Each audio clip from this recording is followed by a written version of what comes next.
সাবেক প্রধানমন্ত্রী ও BNP chairperson Begum Khaleda জিয়ার সুস্থতা কামনায় দোয়া মাহফিল করেছে ইসলামী বিশ্ববিদ্যালয়ের শাখা ছাত্রদল। বুধবার জোহর নামাজের পরে বিশ্ববিদ্যালয়ের কেন্দ্রীয় মসজিদে এ আয়োজন করা হয়। দোয়া মাহফিলে উপস্থিত ছিলেন উপাচার্য অধ্যাপক ড. নকিব মোহাম্মদ নসরুল্লাহ। ম্যাডাম খালেদা জিয়া দীর্ঘদিন ধরে অসুস্থ আছেন, আপনারা সবাই জানেন। যে নির্যাতনের মধ্য দিয়ে উনি গত 16 বছর অতিবাহিত করেছেন, এই জন্যে বাংলাদেশের ইতিহাসের গণতন্ত্রের পরীক্ষিত নেত্রী উনি, এবং আজও বাংলাদেশের গণতন্ত্রের এবং সকল মানুষের জন্য উনি ঐক্যের প্রতীক হিসেবে আল্লাহ ওনাকে বাঁচিয়ে রেখেছেন।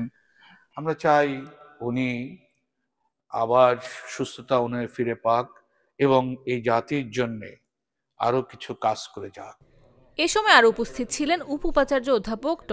এম ইয়াকুব আলী, ট্রেজারার অধ্যাপক ড. জাহাঙ্গীর আলম, ইবি শাখা ইউট্যাবের সভাপতি অধ্যাপক ড. তোজাম্মেল হোসেন, জিয়া পরিষদের সেক্রেটারি অধ্যাপক রফিকুল ইসলাম, ছাত্র উপদেষ্টা অধ্যাপক ড. ওবায়দুল ইসলাম, প্রক্টর অধ্যাপক ড. শাহিনুজ্জামান, অধ্যাপক ড. নজিবুল হক, পরিবহন প্রশাসক অধ্যাপক ড. আব্দুর রফ ও কেন্দ্রীয় লাইব্রেরিয়ান খন্দকার আব্দুল মজিদ।